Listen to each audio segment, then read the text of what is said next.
أعوذ بالله من الشيطان الرجيم. بسم الله الرحمن الرحيم. الحمد لله رب العالمين. الرحمن الرحيم. مالك يوم الدين. إياك نعبد وإياك نستعين. اهدنا الصراط المستقيم. صراط الذين أنعمت عليهم غير المغضوب عليهم ولا الضالين.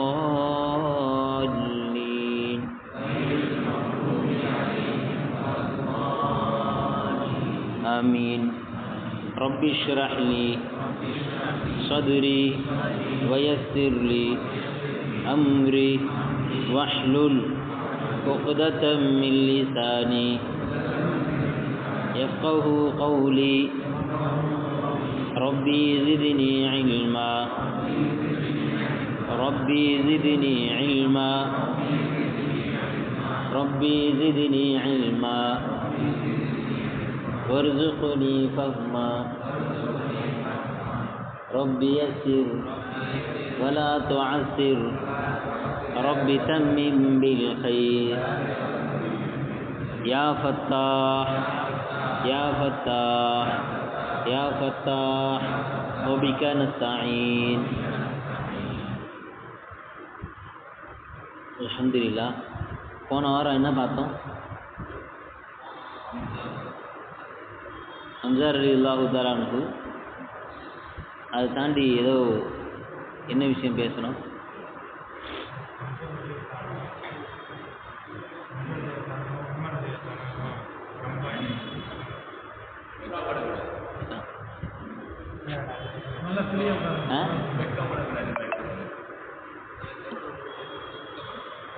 எதுக்கு அது திடீர்னு ஜெயிது வைக்கப்பட்டது?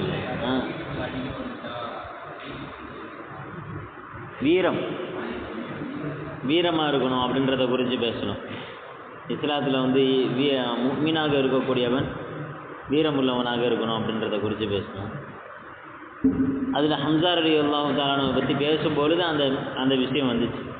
ஹம்ஸா ரலியல்லாஹு தஆலா அன்ஹு இஸ்லாத்தில் மிகப்பெரிய ஒரு தவிர்க்க முடியாத ஒரு மிக அற்புதமான மனிதர் ஹம்ஸா ரலியல்லாஹு தஆலா. நபி ஸல்லல்லாஹு அலைஹி வஸல்லம் அவர்கள் இஸ்லாத்தை பயந்து அவர்கள் பயந்து என்றால் மக்களுக்கு ஏதாவது என்ன செஞ்சிருமோ, இடையூறு வந்துடுமோ, மக்கள் எல்லாமே என்ன செஞ்சிருவாங்க, சாகடிச்சிருவாங்களோ அப்படின்றதை பற்றி உண்டான ஒரு அச்சம், ஒரு பயம் வந்து ரசூலுல்லாஹி ஸல்லல்லாஹு அலைஹி வஸல்லம் அவர்களுக்கு இருந்த பொழுது ஹஜ்ரத் சையதுனா ஹம்ஸா ரலியல்லாஹு தஆலா அவருடைய இஸ்லாம் அந்த பயத்தை போக்கும் விதத்தில் இருந்துச்சு.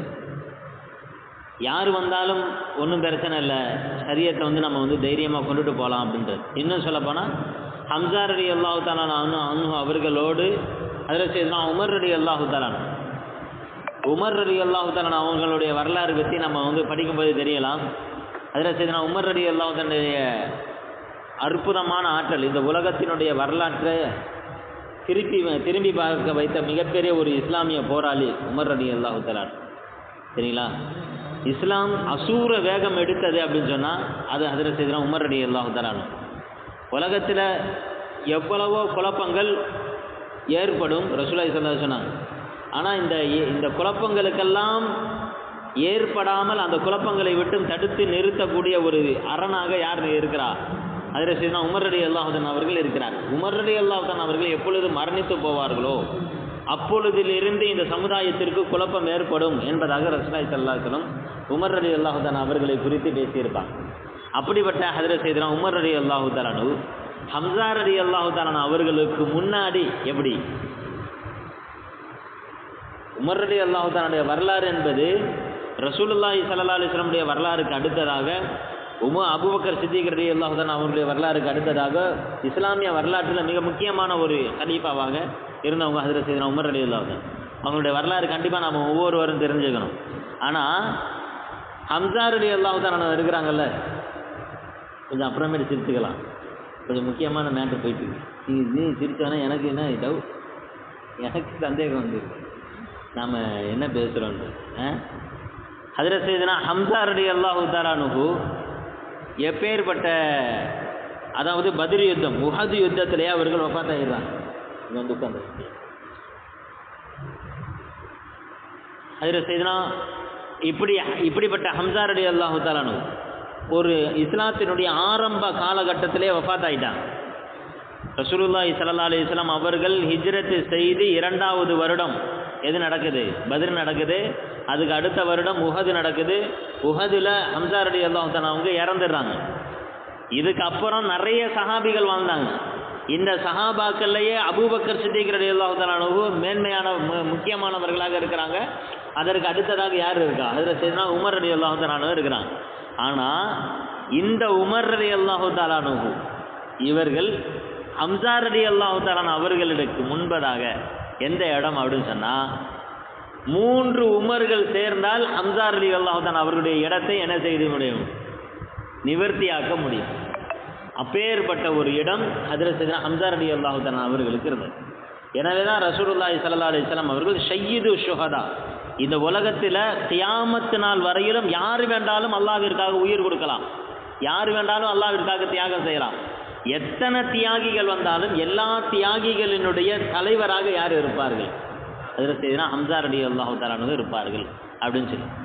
ஏன்னா அசூர பலத்தை அல்லாஹு தஆலா அவர்களுக்கு கொடுத்துருந்தான். உஹது யுத்தம், பத்ர் யுத்தம். அந்த பத்ர் யுத்தத்தில் எப்படிப்பட்ட யுத்தம் அப்படின்னு சொன்னால், நோம்புனா என்ன அப்படின்றத அந்த அளவுக்கு அறிந்திருக்காத ஒரு காலகட்டம். அந்த நேரத்தில் அல்லாஹு தஆலா ரமலானை என்ன செய்கிறான், கடமையாக்குறான். ரமலானுடைய நோன்பை கடமையாக்குறான். ரமலானுடைய நோன்பை கடமையாக்கி இருக்கக்கூடிய அந்த நேரத்தில், அது நோம்புனா எப்படிப்பட்ட நோம்புனா நம்மளை மாதிரி நோன்பு இல்லை. எப்படி 6 மணிக்கு இஃப்தார் என்ன செஞ்சுட்டு இஃப்தார் வச்சு சஹர் வச்சு நம்ம என்ன செய்கிறோம், நோன்பு வைக்கிறோம் இல்லையா. ஃபஜருக்கு முன்னாடி சஹர் வச்சிடறோம். சஹர் முடிச்சுட்டு என்ன செய்கிறோம், காலையில் ஃபஜருக்கு பிறகிலிருந்து மகரிப் வரையில் நம்ம பசிச்சு இருக்கிறோம். அதுக்கப்புறம் மகரிப் பாங்கு சொன்னதுலேருந்து ஸ்டார்ட் ஆகிடுது நமக்கு ஆட்டம். அது ஆரம்பித்து எங்கே வரையும் போகுது, அடுத்த ஃபஜர் வர வரையில், அடுத்த ஃபஜர் அதான் சொல்கிற வரை. இன்னும் சில பேர் என்னது அதான் சொல்ல இப்போ தான் ஆரம்பிச்சிருக்காங்க, அதான் சொல்லி முடிக்கிற வரையும் சாப்பிடு அப்படின்னு சொல்லக்கூடிய. இன்ன வரையில் என்ன செய்யுது, இதுவரையில் தான் ஏறி இருக்குது, இன்னும் கொஞ்சம் இதுவரையும் ரப்பு அப்படின்னு சொல்லி ஃபுல்லாக அப்படின்னு சொல்லி. நான் ஒருத்தன் வந்து சகர் வச்சுட்டு தொழுகைக்கு வந்தானா நடக்க முடியாமல். அப்போ ஏத்தாப்பில் உள்ளவர் வந்து கேட்டாரான், எதுக்காண்டி இப்படி ஏன் ஒரு மாதிரி நடக்கிற என்ன அப்படின்னு சொல்லி. ரொம்ப லோடு ஓவராகிடுச்சு, ரொம்ப சாப்பிட்டுட்டேன், என்னால் நடக்கவே முடியல அப்படின்னு சொல்லி. அப்போ அவன் சொன்னானா, ஒன்று அதுக்கு என்ன இருக்குது, நீ என்ன செய், வாயில் கையை விட்டு கொஞ்சோண்டு லைட்டாக வந்து வாமிட்டு எடுத்துடலாம்ல அப்படின்னு சொல்லி. அப்போ அவன் சொன்னானா, வாயில் கையை விடக்கூடிய அளவுக்கு கொஞ்சோண்டு இருந்துச்சுன்னா அதுக்கு ஒரு வாழைப்பழத்தை திணிச்சிருப்பேனே அப்படின்னு சொல்லி. அப்போ அந்த அளவுக்கு நாம் சாப்பிட்றோம். சஹாபாக்களுடைய சாப்பாடு என்பது வந்து சாதாரணமான பேர்ச்சபலங்கள், கோதுமை ரொட்டி இப்படி சாப்பிட்டுக்கிட்டு இருந்த சஹாபாக்கள், அவங்களுக்கு நோம்பினுடைய முறை ஆரம்பத்தில் எப்படி இருந்துச்சு அதை யோசிக்கணும். பத்ர் யுத்தத்தினுடைய காலகட்டத்தில் இவங்களுக்கு நிலை எப்படி இருந்துச்சு அப்படின்னு சொன்னால், இஷாலேருந்து ஃபஜர் வரையெல்லாம் டைம் இல்லை, மகரிப் டு இஷா தான் இஃப்தாரும் அதுதான், சஹரும் அதுதான். இஃப்தாரும் அதுதான், சஹரும் தான். சஹர் வச்சுட்டு என்ன செஞ்சிடணும், இஃப்தார் வச்சுட்டு அப்படியே சஹர் நியத்து வச்சிடணும். இஷா தொழுகைக்கு வரும்போது என்ன செய்யணும், நம்ம எப்படி ஃபஜருக்கு நியத்து வச்சுட்டு வரோம் அதே மாதிரி இஷா தொழுகைக்கு என்ன செய்யணும், வரணும். இதுதான் இஸ்லாத்தினுடைய ஆரம்ப முறையாக இருந்துச்சு. இப்படி தான் நோன்பு வச்சுருந்தாங்க. அப்போனா நைட்டு ஃபுல்லாக பட்டினியாக இருக்கணும். நைட்டு தாக அடித்தா தண்ணி குடிக்கக்கூடாது, காலையில் என்ன செய்யக்கூடாது, தண்ணி குடிக்கக்கூடாது. அவனுக்கு கிடைச்ச நேரம் அப்படின்றது வந்து மகரிப் டு இஷா நமக்கு தெரியும். 1 மணி நேரம், அதிகபட்சமாக 1.5 மணி நேரம் 2 மணி நேரம், அவ்வளோதான். இன்னும் 4 குறிஞ்சிச்சு அப்படின்னு சொன்னால் 3/4 மணி நேரத்தில் வந்து நிற்கும் ஃபஜ்ருடைய நேரம் அப்படின்ற. இது மகரிபுடைய நேரம் அப்படின்றது வந்து ரொம்ப குறுகிய நேரம். இந்த அளவு மட்டும்தான் இருந்துச்சு. பின்னாடி அந்த சட்டம் வந்து மக்களுக்கு சிரமமாக இருந்தது என்கிற காரணத்தினால ஒரு நுட்பமான சில காரணங்களுக்காக அல்லாஹு தஆலா அவைகளை என்ன செய்தான், விரிவாக ஆக்கினான். நான் நினச்சேன்னா இப்படியும் நான் சட்டத்தை சொல்ல முடியும், ஆனால் உங்களுக்கு இலகுவாக ஆக்கி சட்டத்தை வந்து இது மாதிரி வச்சிருக்கிறேன் அப்படின்னு சொல்லி அல்லாஹு தஆலா இரவினில் நம்ம சாப்பிட்டுக்கலாம், என்ன செய்யலாம், பருகி கொள்ளலாம் அப்படின்னு சொல்லி முஹில்ல லக்கும் லைலத்த சியாமி ரஃபது இலா நிசாயிக்கும்ன்ற வசனத்தை அல்லாஹு தஆலா இறக்கணும். இப்போ என்ன விஷயம்னா, எப்பொழுதுமே பழக்கப்பட்ட நமக்கு ரமலானுடைய நாள் வருதுன்னு வச்சுக்கோங்க. இப்போ நாளைக்கு ரமலான் வரப்போகுதுன்னா இன்னைக்கு லைட்டாக இவனுக்கு என்ன செய்யும், நாளைக்கெல்லாம் நோன்பு வைக்கணுமா, நாளையிலேருந்து நோன்பு ஸ்டார்ட் ஆகுதா, ஒரு லைட்டாக பட்டன்னு அடிக்கிற மாதிரி இருக்கும். இப்போ நமக்கே இப்படி இருக்குன்னா சஹாபாக்கள் என்ன செய்யலை, அதை பழக்கப்படவே இல்லை. சஹாபாக்கள் பழக்கப்படவே இல்லை. இப்படிப்பட்ட இந்த சஹாபாக்களுக்கு அல்லாஹ் தஆலா முதலாக இந்த நோன்பினுடைய கடமையை வச்சிருக்கிறான். இந்த நேரத்தில் பத்ர் யுத்தம் ஸ்டார்ட் ஆகுது. காஃபிர்களுடைய அழுத்தத்தின் காரணத்தினால பத்ர் யுத்தம் ஸ்டார்ட் ஆகுது. ரசூலுல்லாஹி ஸல்லல்லாஹு அலைஹி வஸல்லம் ஆலோசனை செய்கிறாங்க, இது மாதிரி காஃபிர்கள் நமக்கு எதிராக ஆயிரக்கணக்கான படைகளை திரட்டி கொண்டு முஸ்லீம்களை அழிப்பதற்காக வருகிறார். இப்போ இவர்களை என்ன செய்யலாம், இப்போ இவர்கள் நாம் தற்காத்து என்ன செய்யணும், எதிர்க்க வேண்டும். இல்லை என்று சொன்னால் நம்முடைய சமுதாய மக்கள் அழிக்கப்பட்டு விடுவார்கள், என்ன செய்யலாம், மஷூரா செய்கிறாங்க. அப்போ ரசூலுல்லாஹி ஸல்லல்லாஹு அலைஹி வஸல்லம் சஹாபாக்கள் சொல்கிறாங்க, இது மாதிரி பத்ருன்ற ஒரு இடம் இருக்குது, அந்த இடத்துல வச்சு என்ன செய்யலாம், அவங்கள சந்திக்கலாம் அப்படின்னு சொல்லி சொன்னோன்னே ரசூலுல்லாஹி ஸல்லல்லாஹு அலைஹி வஸல்லம் கிளம்பி போகிறாங்க. சஹாபாக்களே கம்மியாக இருக்கிறாங்க, 313 சஹாபாக்கள் தான் இருக்கிறாங்க. எல்லாருமே ஏழை வறுமையில் இருக்கிறாங்க. அப்போ தான் வேற ஒரு நாட்டிலேருந்து ஒரு மக்காலேருந்து மதீனாவுக்கு வந்திருக்கிறாங்க. இப்போ இவங்களுக்கு என்ன செய்யாது, செல்வ செழிப்புகள் எதுவுமே இருக்காது. அதனால் என்ன செய்கிறாங்க, சரி இருந்தது கட்டை எதை கிடைக்குதோ அதெல்லாம் எடுத்துக்கிட்டு, ஆயுதங்கள் அந்த அளவுக்கு இல்லை, எடுத்துக்கிட்டு போகிறாங்க. எல்லாமே போய் அந்த போர்க்காலத்தில் போய் சந்திக்கிறாங்க. அல்லாஹ்வினுடைய மிகப்பெரிய ஒரு உதவி வருது. இந்த யுத்தத்துக்கு பேர் தான் பத்ர் யுத்தம் என்பதாக சொல்லுவோம். இந்த பத்ர் யுத்தத்தை பற்றி நிறைய விரிவாக பேசணும். ஏன்னா 2 வருஷம் பத்ர் யுத்தம் நடந்து 2 வருடங்கள் அல்லாஹ்வினுடைய அதிர்வை எங்களினால் உணர்ந்து கொண்டே இருக்க முடிந்தது அப்படின்னு சொல்லி சஹாபாக்கள் சொல்கிறாங்க. அந்த அளவுக்கு பத்ர் யுத்தத்தினுடைய தாக்கம்ன்றது இந்த உலகமே பேசப்பட்டுச்சு. உலகத்தில் உள்ள அன்றைய வல்லரசு நாடுகள் எல்லோருமே திரும்பி பார்த்த ஒரு யுத்தம் அப்படின்றது பத்ர் யுத்தம். அல்லாஹ்வினுடைய உதவியை நேரடியாக பார்த்த யுத்தம். இந்த யுத்தத்தில் யார் இருக்கிறா, ஹம்ஸா ரலியல்லாஹு தஆலா இருக்கிறாங்க. எப்படிப்பட்ட ஒரு பலத்தை அல்லாஹ் தஆலா கொடுத்தான்னா, 313 சஹாபாக்கள் சேர்ந்து ஆயிரக்கணக்கான விரோதிகளை அநியாயக்காரர்களை எதிர்க்கிறாங்க. இப்போ அநியாயக்காரர்களை எதிர்க்கிற பொழுது இங்கே ஹம்ஸா ரலியல்லாஹு தஆலா முதல் கொண்டு எல்லா சஹாபாக்களும் அங்கே போரிடுகிற பொழுது அந்த போர்க்களத்திலே வெட்டப்பட்ட காஃபிர்கள், ஷஹீதாக்கப்பட்ட வீழ்த்தப்பட்ட காஃபிர்களுடைய எண்ணிக்கை என்பது 70 காஃபிர்கள் என்பதாக சொல்லும். இந்த 70 காஃபிர்களில் 40 காஃபிர்கள் இருக்கிறாங்களே, இந்த 40 காஃபிர்கள் 312 சஹாபாக்கள் சேர்ந்து தாக்குதலில் ஈடுபட்டதினுடைய விளைவாக ஏற்படுத்திய காட்சி எது 40. மீதி 30 இருக்குல்ல, இந்த 30 என்பது ஒரே ஒரு ஒன் மேன் ஆர்மின்னு சொல்கிற மாதிரி ஒரே ஒரு மனிதர் ஹஜ்ரத் சையதுனா ஹம்ஸா ரலியல்லாஹு தஆலா என்கிற அந்த சஹாபி தான் போய் என்ன செய்கிறாங்க, 30 அயோக்கியர்களை வென்று வீழ்த்தினார்கள். அப்படின்னா எப்படிப்பட்ட ஆற்றலை அல்லாஹு தஆலா அவர்களுக்கு கொடுத்திருந்தான்.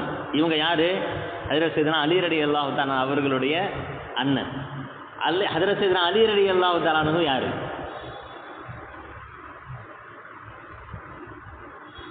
ஹஜ்ரத் சையதுனா அலி ரலியல்லாஹு தஆலா யார்,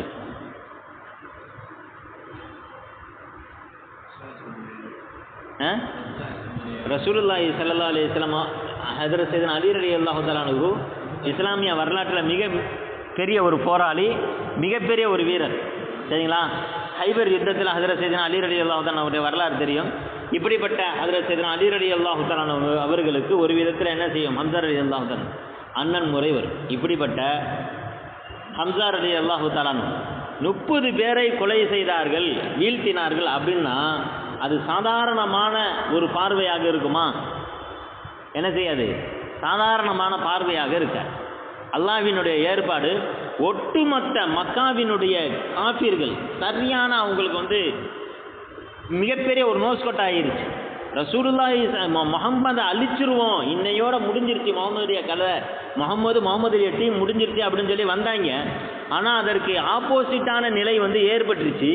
அந்த நிலை ஏற்பட்டதில் ஹம்ஸா ரலியல்லாஹு தஆலா அவர்களுடைய பங்கு ரொம்ப முக்கியமானதாக இருக்குது. அப்படின்ற காரணத்தினால யாரை வீழ்த்துறோமோ இல்லையோ, ஹம்ஸாவை இந்த வாட்டி அடுத்த வாட்டி என்ன செஞ்சிடணும், வீழ்த்தியே ஆகணும் அப்படின்றதுல மிக தெளிவாக உறுதியாக இருந்தார். அப்படி இருக்கும் பொழுது பல நபர்கள் வஹ்ஷி என்ற ஒரு நீக்ரோ இனத்து அடிமையை என்ன செய்கிறார்கள்? விலைக்கு வாங்குகிறார்கள்.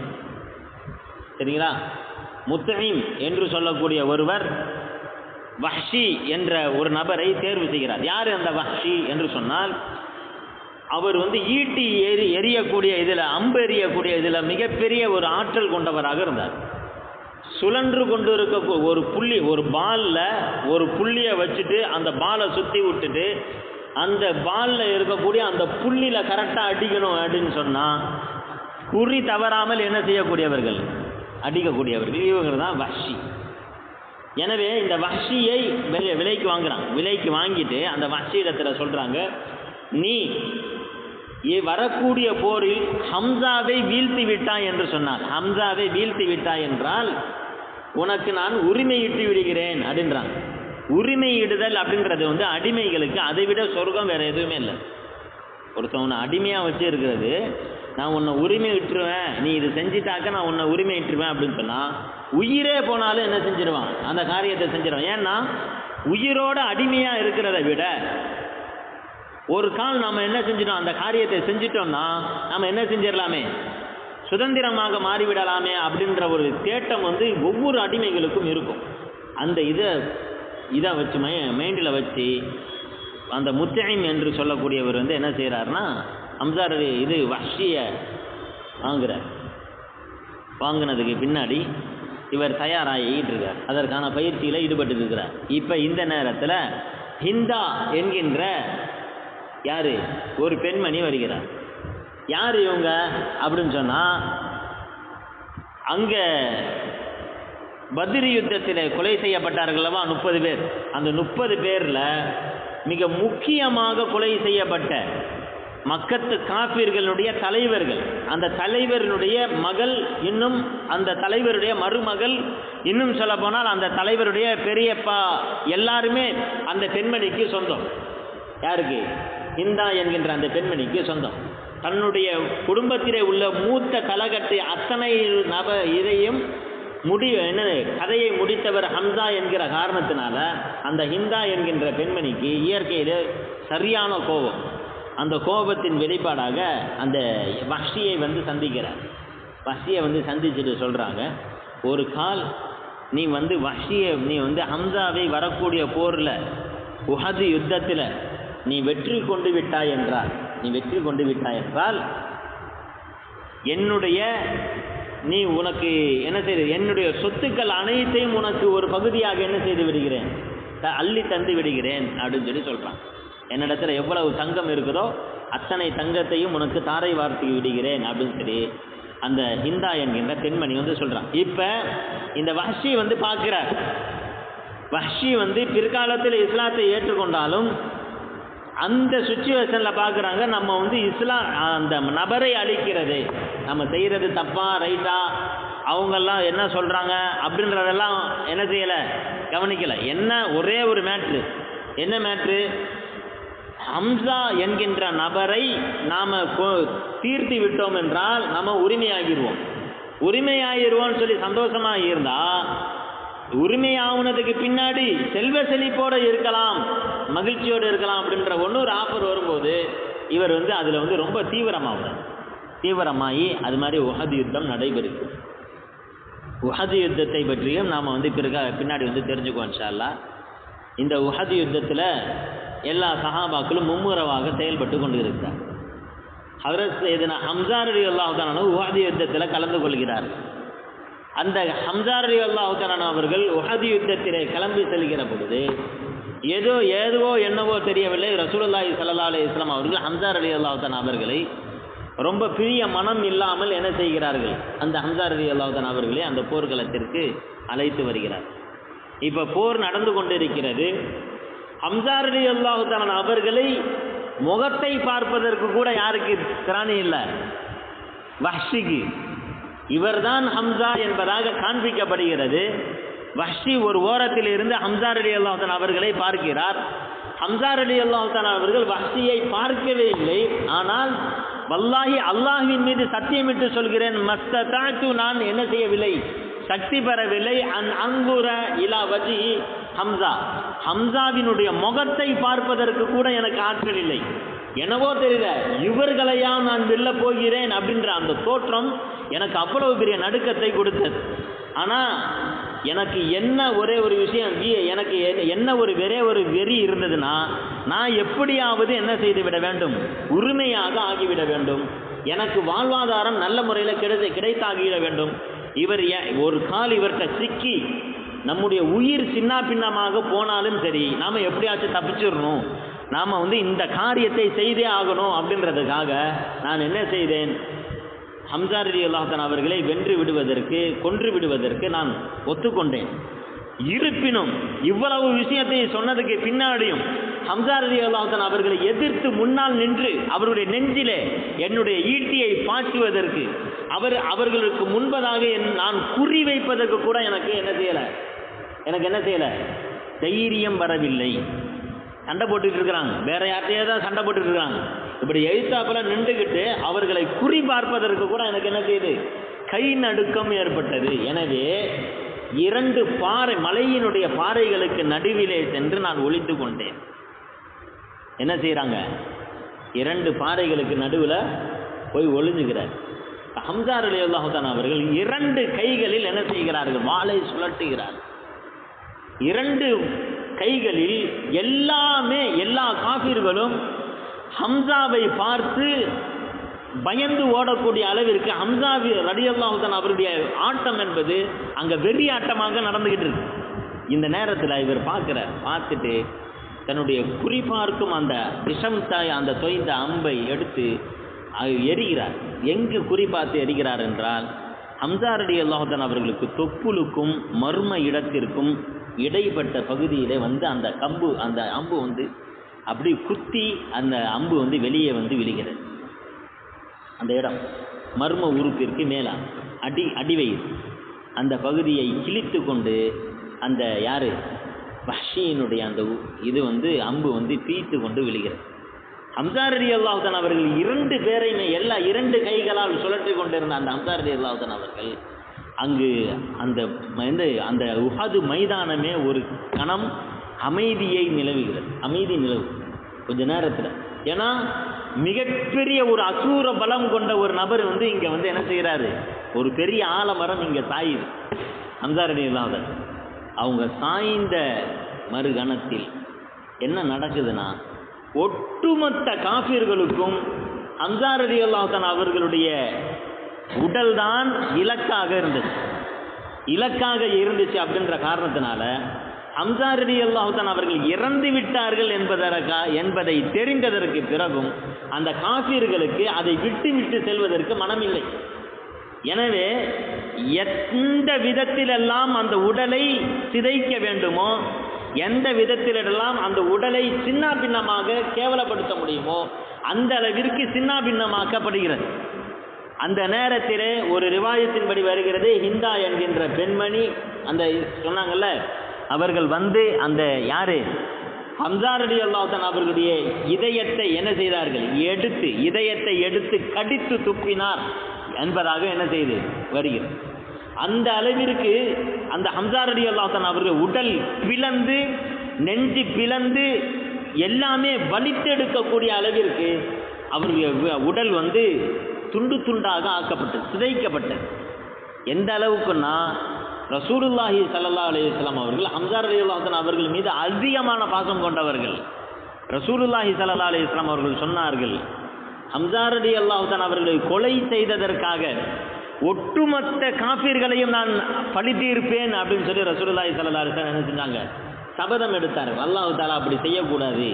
எவ்வளவு கோபம் இருந்தாலும் அவர்கள் எந்த அளவிற்கு தாக்கினார்களோ அதற்கு பகரமாக அதே அளவிற்கு தாக்குவதற்கு தான் என்ன செய்கிறது, அனுமதி இருக்கிறதே தவிர இப்படியெல்லாம் சொல்லக்கூடாது என்பதாக அல்லாஹ் தஆலா சட்டத்தை இறக்கினான், ஆயத்தை இறக்கினான். இங்கே என்னன்னா, இப்படிப்பட்ட ரசூலுல்லாஹி ஸல்லல்லாஹு அலைஹி வஸல்லம் அவர்கள் சொன்னாங்க, எனக்கு உண்மையிலேயே அவர்களுக்கு தங்கைன்னு சொல்லி யார் இருந்தாங்க, சஃபியா ரலியல்லாஹு தஆலா தான். சஃபியா ரலியல்லாஹு தஆலா மட்டும் இல்லைன்னா என்னுடைய சஃபியா ரலியல்லாஹு அன்ஹா மட்டும் இல்லை அப்படின்னு சொன்னா, ஹம்சா ரலியல்லாஹு தஆலா அவருடைய உடலை எடுப்பதற்கு எனக்கு மனமே இல்லை. அவர்களை என்ன செய்திருப்பேன், போர்க்களத்தில் அப்படியே பறவைகளும் விலங்குகளும் சாப்பிட்டு கொள்ளட்டும் என்பதாக விட்டு விட்டு வருவதற்கு தான் எனக்கு மனம் நாடியது அப்படின்னு நாங்கள் ரசூலுல்லாஹி ஸல்லல்லாஹு அலைஹி வஸல்லம். அப்பனா எந்த அளவுக்கு வலிச்சு எடுத்திருப்பாங்கன்னு பாருங்க. புரியுதா? எந்த அளவுக்கு ரசூலுல்லாஹ்வுக்கு இது மாதிரியான வார்த்தை யாராச்சும் சொல்லுவாங்களா? என்னது, ஷஹீதாகி கிடக்குறாங்க, அவங்க உடம்பை எடுத்துகிட்டு வர்றதுக்கு தானே ஆசைப்படுவாங்க, எடுத்துகிட்டு வந்து அடக்கம் செய்யணும் அப்படின்றத தானே ஆசைப்படுவாங்க. அப்படி ஆசைப்படாம ரசூலுல்லாஹ் என்ன சொல்கிறாங்க, சஃபியா ரலியல்லாஹு தஆலா மட்டும் இல்லைன்னா விலங்குகளும் பறவைகளும் கொத்தி அப்படியே சாப்பிடட்டும் என்பதாக நான் விட்டு விடுவதற்கு தான் ஆசைப்பட்டேன். இருப்பினும் அவங்க சஃபியாவுடைய சகோதரிக்கு நான் பதில் சொல்லணுன்றதுக்காக அந்த உடல்கள் சிதைந்த கை சதைகள் இரத்தங்கள் எல்லாவற்றையும் என்ன செய்தது, உறுப்புகள் எல்லாத்தையும் அதை ஒன்றிணைத்து ஒரு துணியிலே மடித்து எடுத்துட்டு வர வேண்டிய ஒரு தேவையே இருக்கு. இப்போ ஹம்சா ரலியல்லாஹு தஆலா இஸ்லாத்தினுடைய மிகப்பெரிய ஒரு சாம்ராஜ்யமாக இருந்த ஒரு ஜாம்பவான் ஹம்சா ரலியல்லாஹு தஆலா இப்போ எப்படி இருக்கிறாங்கன்னா, ஒரு அழுக்கு மூட்டை துணியை எப்படி சுருட்டி என்ன செய்த கட்டி வைக்கப்பட்டால் எப்படி இருக்குமோ அது மாதிரியான நிலையில என்ன செய்யப்பட்டது, சுருட்டப்பட்ட நிலையிலே அவர்களுடைய உடல் அமைக்கப்பட்டு இருக்கிறார். இந்த நேரத்தில் எல்லா சஹாபாக்களும் நின்று கொண்டு இருக்கிறான். இதான் கவனிக்கணும். இந்த நேரத்தில் எல்லா சஹாபாக்களும் நின்றுருக்கிறான். நம்முடைய ஈமான் எங்கே இருக்குது, சஹாபாக்களுடைய ஈமான் எங்கே இருக்குது, அல்லாஹ்விற்காக நாம் என்ன செய்தோம், இவர்கள் என்ன செய்தார்கள் அப்படின்றத கவனிக்கணும். இப்போ இதை மடித்து வச்சிருக்கும் போது ஒரு செய்தி ஒன்று வருது. என்ன செய்தினா, ஹஜ்ரத் ஹம்சா ரலியல்லாஹு தஆலா அவர்களுடைய சகோதரி சஃபியா ரலியல்லாஹு அன்ஹா தன்னுடைய அண்ணனுடைய உடலை பார்ப்பதற்காக வந்து கொண்டிருக்கிறார் என்கின்ற செய்தி. ரசூலுல்லாஹி ஸல்லல்லாஹு அலைஹி வஸல்லம் சொல்கிறாங்க, பொதுவாக பெண்களுக்கு இலகிய மனம், பொதுவாக பெண்களுக்கு என்னது, லேசான மனசு. இப்படி இருக்கும்போது ஹம்சா ரலியல்லாஹு தஆலாவை வந்து பார்க்கிறது கண்டிப்பாக வேண்டாம். என்ன செஞ்சிருவாங்க, கதறிடுவாங்க. அவங்களால என்ன செய்ய முடியாது, தாங்க முடியாது. சாதாரணமாக மரணித்து போய்விட்டார் என்று சொன்னாலேயே தாங்க முடியாது. அப்படி இருக்கும்போது பார்க்கவே முடியாத அளவிற்கு, என்னாலேயே பார்க்க முடியல, ரசூலுல்லாஹ் சொல்றாங்க, என்னாலேயே பார்க்க முடியாத அளவிற்கு இருக்கக்கூடிய அந்த கோர காட்சியை அந்த சகோதரி வந்தால் என்ன செய்வார்? அதனால தயவு செய்து என்ன செஞ்சிருக்காங்க, அவங்களை தடுத்து விடுங்கள் என்பதாக சொல்றாங்க. அப்போ ரசூலுல்லாஹி ஸல்லல்லாஹு அலைஹி வஸல்லம் அவருடைய சஹாபாக்கள் போய் சஃபியா ரலியல்லாஹு தஆலா சொல்கிறாங்க, எவ்வளோ சொல்கிறாங்க, பார்க்கக்கூடாது, ரசூலுல்லாஹ் வந்து பார்க்கக்கூடாதுன்னு சொல்கிறாங்க, இது மாதிரி ரொம்ப இதாக இருக்குது, கோரமாக இருக்குது, நான் பார்த்தே தீர்வேன், வல்லாஹி நான் இந்த இடத்தை விட்டு நான் அந்த இதை வந்து பார்க்காம நான் என்ன செய்ய மாட்டேன், போக மாட்டேன் அப்படின்னு சொல்லி அடம் பிடிக்கிறான். அடம் பிடிச்சோன்னா அந்த சஹாபி வந்து ரசூலுல்லாஹ்ட்ட வந்து இது மாதிரி சொன்னோன்னே ரசூலுல்லாஹி ஸல்லல்லாஹு அலைஹி வஸல்லம் அவர்கள் சஃபியா ரலியல்லாஹு தஆலா அவர்களை பார்ப்பதற்கு அனுமதி கொடுக்கிறார். இப்போ சஃபியா ரலியல்லாஹு தஆலா அன்ஹா ஹம்சா ரலியல்லாஹு தஆலா அவர்கள் போர்த்தி இருக்கக்கூடிய வெள்ளை துணியை போர்த்தி இருக்கக்கூடிய அந்த பகுதிக்கு நெருங்குகிறார். சுற்றிலும் எல்லா சஹாபாக்களும் நின்றுகிறார். எல்லா சஹாபாக்களுக்கும் அப்படியே உயிரை கையை பிடிச்சுக்கிட்டு நிற்கிறான். என்ன நடக்க போகிறதோ, பார்த்ததற்கு பின்பு இந்த பெண்மணி என்ன சொல்லுவாளோ, என்ன கதறுவாளோ, இப்போ பார்த்துட்டு ஒரு கால் நெஞ்சு தாங்க முடியாமல் நெஞ்சு வெடித்து அங்கேயே மரணித்து போய்விடுவாளோ என்பதாக எல்லா சஹாபாக்களும் என்ன நடக்க போகிறது அப்படின்னு திக்குன்னு எல்லா சஹாபாக்களுடைய உள்ளமும் துடித்து கொண்டு இருக்குது. ரசூலுல்லாஹி ஸல்லல்லாஹு அலைஹி வஸல்லம் அவர்களும் சங்கடம் அடைகிறார்கள். ஏன் இந்த நான் பார்க்கக்கூடாதுன்னு சொன்னதுக்கு பின்னாடி ஏன் வந்து பார்க்கணும்னு. ஹம்சா ரலியல்லாஹு தஆலா அவருடைய உடலுக்கு பக்கத்தில் வந்து நின்ற சஃபியா ரலியல்லாஹு அன்ஹா அவர்கள் அந்த உடலை என்ன செய்கிறார்கள், போர்த்தி இருந்த அந்த இதை அப்படியே திறந்து பார்க்கிறார். திறந்து பார்த்தால் கொத்துக்கறி போட்ட மாதிரி அதனுடைய இரத்த காட்சிகளோடு சதைகள் எல்லாம் பார்ப்பதற்கே அலங்கோலமான ஒரு காட்சியோடு நெஞ்சு பிளந்து உடல் உறுப்புகள் எல்லாம் அறுத்தெடுக்கப்பட்டு எல்லாம் துண்டு துண்டுகளாக மொத்தமாக இருக்கக்கூடிய அந்த காட்சியை கூர்ந்து கவனித்து கொண்டிருக்கிறார். பார்த்துக்கிட்டு இருந்த சஃபியா ரலியல்லாஹு தஆலா அவருடைய கண்களில் இருந்து கண்ணீர் வழிந்தோடுது. தன்னோடு இருந்த ஒரு சகோதரன், பிறந்ததிலிருந்து தகப்பன் இல்லை, தன்னை இவன்தான் பார்த்தான், இவர்தான் தனக்கு வேறொரு வாழ்க்கையை கட்டி கொடுத்தான். தன்னுடைய வாழ்க்கை முழுவதும் உடனாக இருந்தவன் இப்பொழுது இது மாதிரியான காட்சியில் இருந்தால் எப்படி இருக்கும்? அந்த நேரத்தில் சஃபியா ரலியல்லாஹு அன்ஹா அவர்கள் பார்த்து விட்டு கண்களில் இருந்து கண்ணீர் வருது. கண்ணீரோடு அவர்கள் வானத்தை அன்னார்ந்து பார்த்து சொல்கிறார்கள், யா அல்லாஹ், உன் மீது உண்டான அன்பிற்கு பகரமாக என்னுடைய அண்ணன் கொடுத்தது ஒன்றுமே இல்லை. என்னது? என்னுடைய அண்ணன் உன் மீது உண்டான அன்பிற்காக இதைவிட அதிகமாக கொடுத்திருக்க வேண்டும். அன்புக்கு முன்னாடி உனக்காக கொடுக்கக்கூடிய இந்த தீனுல் இஸ்லாத்திற்காக கொடுக்கக்கூடிய இந்த உயிர் என்னுடைய அண்ணன் கொடுத்ததுக்கு முன்னாடி ஒன்றுமே இல்லை. தீனுல் இஸ்லாத்திற்கு முன்பதாக, நீ கொடுத்த உபகாரத்திற்கு முன்பதாக எல்லாமே நீ கொடுத்தது. இதை உலகத்தில் அனுபவித்து கொண்டு இருக்கக்கூடியது எல்லாமே நீ கொடுத்தது. எல்லாவற்றையும் நான் அனுபவித்து கொண்டு வெறுமனே என்னுடைய சுய லாபத்தை மட்டுமே அனுபவித்து கொண்டிருந்தேன் என்றால் அது வாழ்க்கை இல்லை. என்னுடைய அண்ணன் செய்த தியாகம் என்பது உன்னுடைய அன்பிற்கு முன்பதாக, நீ எனக்கு வைத்திருக்கக்கூடிய அன்பிற்கு முன்பதாக ஒன்றுமே இல்லை என்பதாக சொல்லிவிட்டு ஹம்சா ரலியல்லாஹு அன்ஹு அவர்களுடைய உடலை விட்டும் சஃபியா ரலியல்லாஹு அன்ஹா அவர்கள் கடந்து சென்றார்கள். அப்படின்னா யோசிச்சு பார்க்கணும், நம்முடைய ஈமான் எந்த அளவுக்கு இருக்குது? இன்னைக்கு இஸ்லாமியர்கள் எந்த அளவிற்கு சிதைக்கப்படுகிறார்கள்? இஸ்லாமிய பெண்களுடைய வாழ்க்கை எந்த அளவிற்கு சின்னாபின்னமாக ஆக்கப்படுகிறது? இதையெல்லாம் தடுத்து நிறுத்த வேண்டிய பொறுப்புகள் யாரிடத்தில் இருக்கிறது? ஏன் ஒரு முஃமின் இல்லையா? ஒரு ஹம்சா ரலியல்லாஹு தஆலா அவருடைய வரலாற்றை படித்து நானும் ஹம்சா ரலியல்லாஹு தஆலா அவர்களை போன்று இருப்பேன் என்பதாக சொல்லக்கூடிய ஒரே ஒரு ரோஷம் உள்ள ஈமானுடைய ரோஷம் உள்ள ஒரு வாலிபன் இல்லையா? தமிழக இந்த பலவந்தாங்கல்ல இல்லை, தமிழகத்திலே இல்லையா? வேர்ல்டு லெவல்ல இல்லையா? சின்ன பின்னமாக ஆக்கப்படுகிறது ரசூலுல்லாஹி ஸல்லல்லாஹு அலைஹி வஸல்லம் உடைய செய்திகள். அப்படின்னா அந்த சஃபியா ஹம்சா ரலியல்லாஹு தஆலா அவர்களை விடுங்க, ஹம்சா ரலியல்லாஹு தஆலா அவர்களுடைய சகோதரி பெண் சஹாபி, அந்த பெண்ணுக்கு இருந்த ரோஷம் நமக்கு இருக்குதா? நாம என்ன செய்கிறோம்? நம்முடைய விருப்பத்திற்காக அல்லாஹ்வினுடைய கட்டளைகளை தூக்கி எறிகிறோமா இல்லையா? ரசூலுல்லாஹி ஸல்லல்லாஹு அலைஹி வஸல்லம் அவருடைய சுன்னத்தை நாம் விடுகிறோமா இல்லையா? அல்லாஹ்வை நாம போய் இவர்களை போய் சந்திப்போமே, இவர்களுக்கு முன்னால் சந்திப்போமே, நாமும் முஃமின்கள் என்பதாக சொல்லிக் கொண்டு இருக்கிறோம். இப்போ உண்மையை சொல்லணும், யார் உண்மையான முஃமின்கள்? நாம வெறுமனே லேபிள் அளவில் தான் முஃமின்களாக இருக்கிறோம். எத்தனை வக்துகள் தொழுகிறோம்? 5 வேளை தொழுகை. அல்லாஹு தஆலா ஒரு நாளைக்கு பல ஆயிரக்கணக்கான நிமிடங்களில் நம்முடைய மூச்சு காற்றை கொடுத்து கொண்டே இருக்கிறான். மூச்சை இழுக்கிறோம் விடுறோம், மூச்சை இழுக்கிறோம் விடுறோம். எத்தனை தடவை விடுறோம்? அல்லாஹு தஆலா ஒன்று தான் கேட்குறான். 24 மணி நேரம் கொடுத்திருக்கிறேன், 5 நிமிஷம் ஒதுக்கி நீ என் மேலே அன்பு வச்சிருக்க அப்படின்றதுக்கான அடையாளமா 5 வேளை தொழுகின்றான். அல்லாஹ்வின் மீது அன்பு வச்சிருக்கிறேன்னு நம்ம சொல்கிறோமே தவிர சும்மா வாய் சவாடலாக தான் இருக்கிறதே தவிர எத்தனை நபர்கள் நாம் என்ன செய்கிறோம்? அல்லாஹ்வினுடைய அன்பை வெளிப்படுத்தும் விதத்தில், யா அல்லாஹ் நான் உன் மேலே அன்பு வச்சிருக்கிறேன், அதனுடைய அடையாளமாக பாரு. நான் என்ன செய்கிறேன்? வெயில் அடிக்கிறது, குளிர் அடிக்கிறது, மழை பொழிகிறது, இருப்பினும் நான் உனக்காண்டி தொழுகிறேன் பார் என்பதாக சொல்லக்கூடிய அந்த சூழ்நிலை எங்கே இருக்கு? அந்த பெண்மணியினுடைய வீரம் எங்கே? அந்த ரோஷம் எங்கே? அந்த ஈமானுடைய உணர்வு எங்கே? நாமும் முஃமின்கள் என்று சொல்கிறோம், அவர்களும் முஃமின் என்று சொல்கிறார். என்ன வித்தியாசம்? அப்போ அது மாதிரியான ரோஷம் நம்மிடத்தில் கண்டிப்பாக என்ன செய்யணும்? வர வேண்டும். அந்த ரோஷத்தை யா அல்லாஹ் எங்களுக்கு கொடு. இந்த ஈமானிய சமுதாயம் கொண்ட ஒரு சமுதாயமாக நாம் உருவெடுக்க வேண்டும். கண்டிப்பாக இன்றைய காலகட்டத்தில் மிக மிக அவசியமானதாக இருக்குது. ரசூலுல்லாஹி ஸல்லல்லாஹு அலைஹி வஸல்லம் அவர்கள் சொன்னார், இன்னைக்கு பலஸ்தீனில் நடக்கக்கூடிய காட்சிகள், அவன் என்ன செய்கிறான்?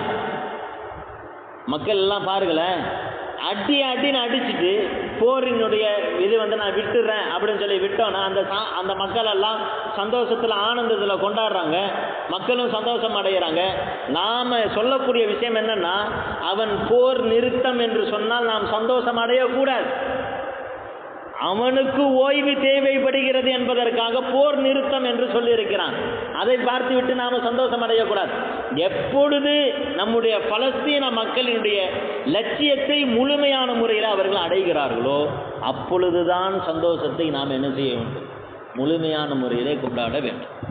இது மாதிரியான நிலை ஏற்படுகின்ற வரையிலும் ரசூலுல்லாஹி ஸல்லல்லாஹு அலைஹி வஸல்லம் அவர்கள் சொன்னார்கள், இந்தியாவிலிருந்து குறிப்பிட்டு சொன்னார்கள், இந்தியாவிலிருந்து ஒரு வாலிப படை தயாராகும்.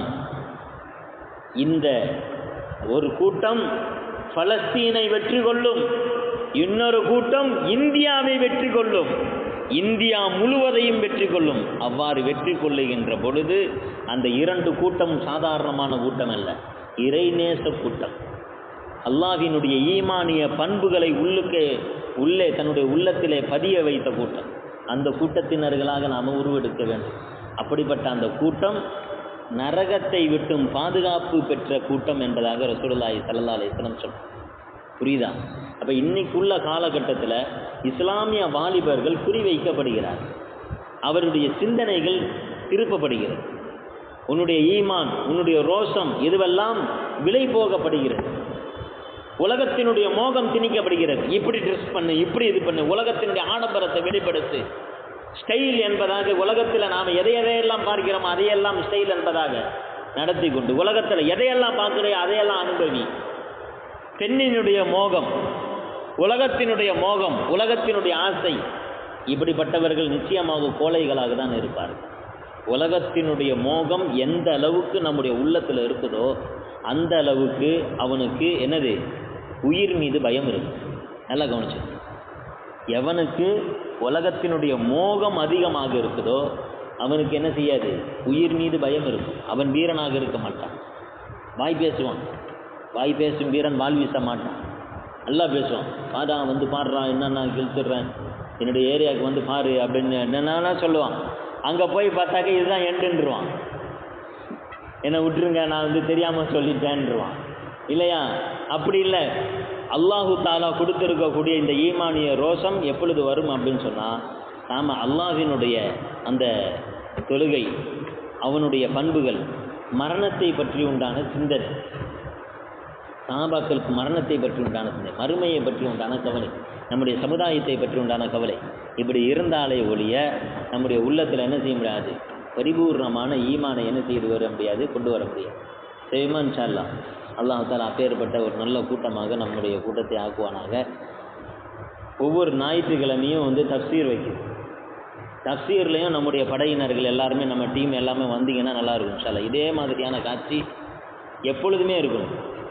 வெறுமனே என்ன செய்கிறது, வியாழன் டு வியாழன் அப்படின்னு சொல்லி பௌர்ணமி நிலவு மாதிரி வந்து வாரத்தில் ஒரு வாட்டி வந்து பார்த்துட்டு போகிறத விட எதில் வந்துடணும், தஃப்சீருடைய நிகழ்ச்சி ஞாயிற்றுக்கிழமை இஷாவுக்கு பிறகு நம்முடைய டீம் எல்லாம் கூப்பிடுங்க இன்ஷா அல்லாஹ். தௌஃபீக் பை, ரஹீம் பை எல்லாத்துக்கும் இது அழைப்பு கொடுத்த மாதிரியே எல்லோரும் வாங்க இன்ஷா அல்லாஹ். சரிங்களா? அங்கேயும் செய்திகள் வந்து சொல்லப்படுது. அதேமாரி குர்ஆன் ஓதுறதுக்கும் என்ன செய்யுங்க, எல்லோரும் டைம் கொடுங்க இன்ஷா அல்லாஹ். இஷாவுக்கு பிறகு இஷா தொழுதுட்டு வந்தோன்னே நீங்கள் வந்து ஒரு சப்பா ஓதிட்டு என்ன செஞ்சிடலாம், போயிட்டே இருக்கலாம். நீங்கள் நிறைய பேர் வந்துட்டிங்கன்னா மூணு பேருமே உட்காந்துருவோம். உட்காந்துட்டு ஒவ்வொருத்தட்ட ஒரு கிட்ட இதை என்ன செஞ்ச பாடத்தை கேட்டுட்டு ஒரு பக்கம் தான், ஒரு ஐந்து தான் ஓதிட்டு நீங்கள் பாட்டு போயிடும். ஏதோ என்னது தினசரி ஒரு தொடர்பு, அல்லாஹ்விற்காக ஒரு தொடர்பு, குர்ஆனுடைய தொடர்பு, நம்முடைய தொடர்பு அப்படின்னு சொல்லி ஏற்படுத்தி கொள்வதற்காக அது மாதிரி. சரிங்களா? அதே மாதிரி நீங்கள் சமுதாயத்தினுடைய கெஸ்ட்டு தான். சரிங்களா? ஆனால் எப்போதுமே நாம் என்ன செய்யக்கூடாது, கெஸ்ட்டாகவே இருக்கணும்னு சொல்லி நினைக்க வேணாம். போர் தளபதிகளாக களத்தில் இறங்கக்கூடியவர்களாக நாம் எப்போதுமே இருக்கும். எப்பயாச்சும் வந்து புயல் அடிக்குது, ஏதாச்சும் தேவைப்படுது, வெள்ளம் ஏற்படுது, ஏதாச்சும் தேவைப்படுது அப்படின்னு சொன்னால் ஒரு கால் பண்ணாக்க உடனடியாக வந்து என்ன செய்கிறது, அடுத்த மக்களுக்கு உதவி செய்கிற மாதிரியான ஒரு சோல்ஜர்ஸுகளாக நீங்கள் என்ன செய்யுங்க, இருங்க. சரிங்களா? அதே மாதிரி ஏதாச்சும் ஒரு முக்கியமான ப்ரோக்ராம் நடக்குது, இது மாதிரி இருக்குது அப்படின்னு சொன்னால் இங்கே நம்ம வந்தாக்க வந்து என்ன செய்கிறது, வந்தது கண்ணியப்படுத்துறதுக்காண்டி, ஒரு ஆர்வப்படுத்துறதுக்காண்டி நம்ம வந்து என்ன செய்யுது, ஸ்நாக்ஸ் கொடுக்குறோம், இது பண்ணுறோன்னு அங்கே போய் உட்காந்துட்டு என்னது முக்கியமான சபைகளில் போய் உட்காந்துட்டு நாமளும் ஒரு கெஸ்ட்டுன்ற மாதிரி நான் இங்கே வந்து இருக்கணும். நாம் களத்தில் இறங்கி என்ன செய்யலாம், என்ன செய்யணும், அதில் சொல்லுங்கள், என்னென்ன வேலைகள் இருக்குது அப்படின்னு. ஒன்றுமே இல்லைப்பா அப்படின்னு சொன்னாக்க தாராளமாக சரின்னு நீங்கள் உட்காந்துடலாம். மற்ற நேரத்தில் என்ன செய்கிறது, சின்ன சின்ன வண்டுகள்லாம் அந்த தரையோடு சுற்றுதில்ல, அசர் டு கிளாஸ், அசர் டு மகரிப்னு சொல்லி கிளாஸில் வரான் ஒரு சில பிள்ளைங்க தரையோடு சுற்றுவாங்க. இந்த பசங்கள்லாம் வந்து என்ன செய்கிறாங்க, பால் எடுத்துகிட்டு வராங்க, ஜூஸ் எடுத்துகிட்டு வராங்க. அவனுங்களை வந்து வேலையை விட்டு நம்ம என்ன செய்கிறது, உட்காந்துக்கிட்டு இருக்கிறது வந்து அவனுங்களுக்கு காலம் இருக்கு. உங்களுக்கு வெள்ளை முடியெல்லாம் வந்ததுக்கு பின்னாடி அவன் எந்திரிச்சு நிற்பான். அந்த நேரத்தில் அவனை வந்து ஜூஸ் எடுத்துகிட்டு வர்றது அது மாதிரிலாம் பண்ணது. நீ ஏன் கொடுக்குறது, குடிப்பையன் உட்கார்றா, நான் போய் எடுத்துகிட்டு வரேன். இது எங்கள் ஜமான், எங்களுடைய காலம், இது எங்கள் டைம். இந்த டைமை விட்டாக்க எந்த டைம் இது, சொட்டை விழுந்ததுக்கு பின்னாடியா போய் என்ன செய்யறது ஜூஸ். இந்த டைம் தான் நீங்கள் பண்ணுறது. லைஃப் கல்யாணம் முடிஞ்சிருச்சுன்னா அவ்வளோதான் இல்லையா, எல்லாம் கட்டி போட்ட மாதிரி கொஞ்சம் லேட்டாக போக முடியாது. சீக்கிரம் லேட்டாக போனீங்கன்னா என்ன எங்கே போயிட்டு வரீங்க அப்படின்னு கேட்பான். அவ்வளோதான், அன்றைக்கி நைட்டு உங்களுக்கு சாப்பாடு கிடைக்காது. அப்படிலாம் இருக்குது இல்லைடா. அதற்கு வந்து நிறையா பேசணும். ஆமாம், அவர் அதிகமாக பேச தான் செய்வார். உங்களை யாரும் அங்கே போச்சோன்னா வந்து பாருங்கள், நான் இங்கே ஒரு ஆள் இங்கே வந்து உட்காந்துக்கிட்டு இருக்கேன், அஜர்த் வந்து கூப்பிட்டாராம்ல அப்படின்னு சொல்லி என்ன செய்வாங்க, சொல்லிடுவோம். இப்போ நீங்கள் இருக்கிறீங்களே அல்ஹம்துலில்லாஹ், ஒரு சுதந்திர பறவைகளாக இருந்துக்கிட்டு இருக்கு. இந்த நேரத்தில் வந்து அதிகமாக நேரத்தை கொடுங்க. என்ன செய்கிறது, அதிகமான கலப்பணிகளை வந்து செய்யக்கூடியவர்களாக இருக்குது. செய்வோமா இன்ஷா அல்லாஹ். அல்லாஹு தஆலா எப்பேற்பட்ட வாலிப சமுதாயத்தை எதிர்பார்க்கிறானோ அப்பேற்பட்ட ஒரு வாலிப சமூகமாக நம்முடைய சமுதாயத்தை, நம்முடைய டீமை அல்லாஹு தஆலா கபூல் செய்து கொள்வானாக. ஆமீன் சொல்லுங்கள். நம்முடைய சுற்றி இருக்கக்கூடிய எல்லா வாலிபர்களுக்கும் நம்மை ஒரு முன்மாதிரியான ஒரு படையினர்களாக, ஒரு அணியினர்களாக அல்லாஹு தஆலா நம்மை காட்சி அளிக்க வைப்பானாக. சுப்ஹானல்லாஹி பிஹம்திஹி சுப்ஹானக்கல்லாஹும்ம பிஹம்திக வ நஷ்ஹது அல்லா இலாஹா இல்லா அன்த வ நஸ்தக்ஃபிருக வ நத்தூபு இலைக். சுப்ஹான